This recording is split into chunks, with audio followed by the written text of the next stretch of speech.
Hi friends, నా పేరు Venkatesh. Welcome to YouTube channel చిల్బర్ బెడ్స్ 2.4. ఫస్ట్ వీడియోకి లైక్ కొట్టండి, రీచ్ ఎక్కువ పెరుగుతుంది. సబ్స్క్రైబ్ చేయకపోతే సబ్స్క్రైబ్ చేయండి. ఇంకొచ్చేసి నామినేషన్లో ఇప్పటి వరకు అయితే అందరూ ఉన్నారంట. ఇంకా అందరూ ఉన్నారంటే ఇప్పటికీ ఇంకా నామినేషన్ జరుగుతున్నాయి. ఒకవేళ అందరూ ఉన్నారంటే కళ్యాణ్ కూడా ఉన్నాడంట. ఇది విన్నర్కే. ఇంకా సోమవారం నైట్ నుంచి ఓటింగ్ పోల్స్ ఓపెన్ అయిపోతాయి.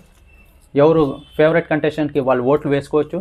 ఎవరికైతే ఓట్లు తక్కువ వచ్చాయో మిడ్ వీక్లో ఒకరిని, సండే రోజు ఒకరిని ఎలిమినేట్ చేసి టాప్ 5 ప్లాన్ చేసుకుంటారా, లేకుంటే ఒకరినే సాటర్డే రోజు ఎలిమినేట్ చేసి టాప్ 6 పెట్టుకుంటారో వాళ్ళ ఇష్టం. అది వాళ్ళు ఎలా కావాలంటే అలా చేసుకోవచ్చు. ఇంకా ఇదే విన్నర్ రేస్కే ఓటింగ్ పోల్స్ ఓపెన్ చేస్తారు. అందరూ ఉన్నారు కదా దానికే. ఇంకా ఆ తర్వాత వచ్చేసి ఇక్కడ బన్నీ గారిని అయితే క్యాప్టెన్ చేశారంట. ఆయన ఒక్కడే క్యాప్టెన్ కాలేదు ఇంతవరకు. వాళ్ళ కూతురు వచ్చినప్పుడు కూడా చెప్పింది ఈసారి నాన్న క్యాప్టెన్ కావాలని. అది మిస్ అయింది. ఈసారి ఆయన్ని క్యాప్టెన్ చేశారంట లాస్ట్ వీక్. అది కనుక నిజమైతే హ్యాపీనే. ఒకవేళ ఇది కూడా అంటున్నారు చాలామంది, మేనేజ్మెంట్ కోటాలో బన్నీ గారు వచ్చారు, ఎవరికి తెలియదు, ఓట్లు తక్కువ పడినా ఆయన పెట్టుకుంటున్నారు.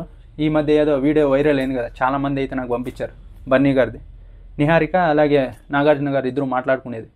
చూడండి, ప్లాన్ చేసి బన్నీ గారిని టాప్ 5లో కూడా పెడతారు అని. ఇది విన్నాక ఇంకా ఎన్ని కామెంట్లు వస్తాయో. ఇంకా ఆ తర్వాత నెక్స్ట్ వచ్చేసి ఇప్పుడు టాప్ 5. ఫస్ట్ వచ్చేసి తనుజ గారు. తనుజ గారికి అయితే ఫస్ట్ సీరియల్ ఓట్ బ్యాంక్ ఉండింది. ఆ తర్వాత ఆవిడ్ని కామనర్స్ వర్సెస్ సెలబ్రిటీస్ ఉన్నప్పుడు కామనర్స్ టార్గెట్ చేసి నామినేషన్ చేశారు కదా, కొంచెం మాస్క్ మ్యాన్ అయితే కొంచెం ఎక్కువ మాట్లాడాడు. అప్పుడైతే ఆవిడకి ఓట్ బ్యాంక్ క్రియేట్ అయింది.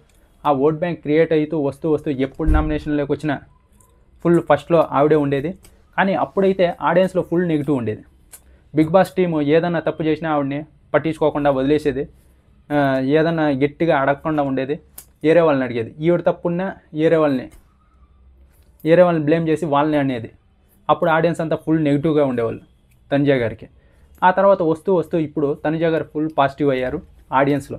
కానీ అక్కడ బిగ్ బాస్ వచ్చేసి ఏం తప్పు లేకపోయినా కొంచెం ఎక్కువ నెగిటివ్ చేస్తున్నట్టు, ప్రోమోస్ అన్నీ నెగిటివ్గా కట్ చేస్తున్నట్టు ఆ ఎపిసోడ్లో చూస్తే ఏమో ఉండకుండా పోవచ్చు. అలా ఆవిడకైతే బయట ఫుల్ పాజిటివ్ అయింది. ఇప్పుడు ఫస్ట్ అయితే నెగిటివ్ ఉన్నింది, కానీ ఇప్పుడు ఫుల్ పాజిటివ్ అయ్యారు తనుజ గారు. ఓట్ బ్యాంక్ కూడా బాగా పెరిగింది. ఈవిడ విన్నర్ లేకుంటే రన్నర్ అయ్యే అవకాశం ఉంది ఇప్పటికీ. ఇంకా సెకండ్ ప్లేస్లో అయితే కళ్యాణ్ ఉన్నాడు. ఇదే విన్నర్ రన్నర్ అని కాదు, నేను చెప్తుంటూ ఆర్డర్ చెప్పుకుంటూ వస్తున్నా అంతే. ఆ తర్వాత ఏంది, సెకండ్ ప్లేస్లో కళ్యాణ్ ఉన్నాడా అని చెప్పకండి. ఫస్ట్ ఎవరన్నా, ఇప్పుడు విన్నర్ ప్లేస్లో తనుజ ఉంది, కళ్యాణ్ ఉన్నాడు, ఇద్దరు ఉన్నారు. ఎవరన్నా విన్నర్ కావచ్చు. 50-50 ఛాన్సెస్. ఇలానే ఉండాలి సీజన్. లాస్ట్ మినిట్ వరకు ఫుల్ టెన్షన్ ఉంటుంది ఆడియన్స్కి. ఎవరు విన్నరు, తనుజ విన్నరా, కళ్యాణ్ విన్నరా అని. ఇంకా సెకండ్ వచ్చేసి కళ్యాణ్ వచ్చేసి ఫస్ట్ ఎలిమినేట్ వెళ్ళిపోవాల్సినోడు. ఎందుకంటే ఏమీ ఆడలేదు, అసలు ఉన్నాడో లేదో కూడా తెలీదు. నాగార్జున గారు ఎప్పుడైతే చెప్పారో ఎలిమినేషన్ రౌండ్ కూడా వెళ్ళి వచ్చాడు, నువ్వు ఆడకపోతే ఇంక ఉండవు అని. ఆ తర్వాత ఏదైతే గేమ్ స్టార్ట్ చేశాడో ఇమాన్యువల్ అలాగే కళ్యాణ్ ఇద్దరూ కలిసి అప్పుడు గేమ్ ఆడింది నెక్స్ట్ లెవెల్ రీచ్ తెచ్చిపెట్టింది. పడి లేచేవాడికే ఎక్కువ గుర్తింపు ఉంటుంది అంటారు కదా, అలా ఎక్కువ గుర్తింపు వచ్చింది. ఓట్ బ్యాంక్ అయితే నెక్స్ట్ లెవెల్కి పెరిగిపోయింది. అప్పటి నుంచి దాన్ని మెయింటైన్ చేసుకుంటూనే వస్తున్నాడు. ఎప్పుడు కానీ దాని కింద దొబ్బలేదు. ఎందుకంటే అలానే ఉన్నాడు, ఫుల్ జెన్యూన్గా ఉన్నాడు. మాట ఇస్తే నిలబడతాడు, టాస్కులు బాగా ఆడతాడు. ఫుల్ ఇది టాస్కులు పర్ఫార్మెన్స్ కంటే ఎక్కువ మంచివాడు అని గుర్తింపు సంపాదించుకున్నాడు. దానికి ఓట్ బ్యాంక్ ఇంకా పెరుగుతూ పోయింది. ఈ లాస్ట్కి వచ్చేసరికి ఇంకా టాస్కులో బాగా పర్ఫామ్ చేశాడు. ఆ తర్వాత అందరి దగ్గర ఇంకా మంచి అనిపించుకున్నాడు. బాగా జెన్యూను, మన పక్కింట్లో అబ్బాయిలాగా ఉంటాడని ఇంకా ఓట్ బ్యాంక్ నెక్స్ట్ లెవెల్కి పెరిగి ఇప్పటికీ విన్నర్ రేస్కి వచ్చాడు. ఇతను కూడా విన్నర్ అవ్వచ్చు, లేకుంటే రన్నర్ అవ్వచ్చు, రెండిట్లో ఆప్షన్ ఉంది.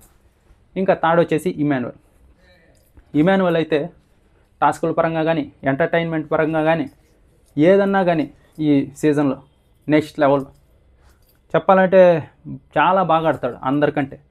కానీ ఒకటి ఏంటంటే నామినేషన్లు రాకుండా పోవడం. అది అతను చేయలేదు, వేరే వాళ్ళు నామినేషన్ చేయలేదు అలా కాదు. నామినేషన్ వచ్చిందంటే ఖచ్చితంగా ఓట్ బ్యాంక్ నెక్స్ట్ లెవెల్లో పెరిగేది. ఇప్పుడు చూడండి, మొన్న ఒకసారి కళ్యాణ్ లేని దానికి తనుజ గారు క్యాప్టెన్ అయ్యి ఒక్క వారం నామినేషన్లో లేని దానికి కళ్యాణ్కి పాజిటివ్ ఎపిసోడ్లు పడ్డాయి. ఇంకా కొంచెం గ్రాఫ్ పెరిగి ఓట్ బ్యాంక్ పెరిగింది. ఇప్పుడు ఇమాన్యువల్ అయితే ఫస్ట్ నుంచి ఇంతవరకు నామినేషన్లోకే రాలేదు. ఇంకా ఎలా ఓట్లు వేస్తారు? ఒకసారి వచ్చారు, అప్పటికి ఫస్ట్ రోజుకి కొంచెం తేడా కొట్టేసింది. ఆ తర్వాత రెండో మూడో రోజు ఇమాన్యువల్ నామినేషన్లో ఉన్నాడు అని తెలుసుకొని బాగా ఓట్లు వేశారు. మిస్డ్ కాల్స్ ఎక్కువ వెళ్ళాయి. ఆ తర్వాత మళ్ళీ నామినేషన్లు లేకుండా పోయాడు, మళ్ళీ వచ్చాడు. అలా నామినేషన్లో ఉండింటే ఖచ్చితంగా విన్నర్ రేస్లో ఖచ్చితంగా ఇమాన్యువల్ ఉండేవాడు. తన ఆడిన ఆటకి ఎంటర్టైన్మెంట్ పరంగా కానీ ఫుల్. కానీ నామినేషన్లో లేవడమే దెబ్బ వేసింది ఆయనకి. ఖచ్చితంగా బయటకు వచ్చిన తర్వాత చూసుకుంటే బాధపడతాడు. నామినేషన్లోకి ఎలాగైనా వచ్చింటే ఏదో ఒకటి చేసుకొని బాగుండే అని. ఇంకా ఆ తర్వాత 4th ప్లేస్లో అయితే ఇప్పటికైతే ఒకవేళ ఇది నామినేషన్లో కళ్యాణ్ లేకపోతే ఈ వారం ఖచ్చితంగా డీమన్ 4th ప్లేస్లో అదే టాప్ 5లో ఉండేకి అవకాశం ఉంది. ఎందుకంటే ఇక్కడ ఎంత లేదన్నా కామనరే కదా. డీమన్ పవన్ కూడా గేమ్స్ బాగా ఆడతాడు. మనలో ఒకటి టాప్ 5లో పెడదామని ఇక్కడ కళ్యాణ్ నామినేషన్లో లేకుండా ఉంటే ఈ వారము ఫుల్ ఓట్స్ అన్నీ ఖచ్చితంగా కళ్యాణ్ ఫ్యాన్స్ కూడా డీమన్కి వేసే అవకాశం ఉంది. డీమన్ కూడా టాప్ 5కి పంపించే అవకాశం ఉంది. ఒకవేళ కళ్యాణ్ నామినేషన్లో ఉంటే ఈ వారం కొంచెం డీమన్ కొంచెం కష్టం అవుతుంది. ఎందుకంటే బర్నీ గారు సుమన్ గారు ఉండే అవకాశం ఎక్కువ ఉంటుంది అని నేను అనుకుంటున్నా. చూద్దాం ఏం జరుగుతుందో. ఇంకా ఆ తర్వాత నెక్స్ట్ చెప్పా కదా బర్నీ గారు ఉండే అవకాశం ఉంది టాప్ 5లో. ఇంకా ఆ తర్వాత ఇంకిద్దరున్నారు, సంజన గారు అలాగే సుమన్ శెట్టి అన్న.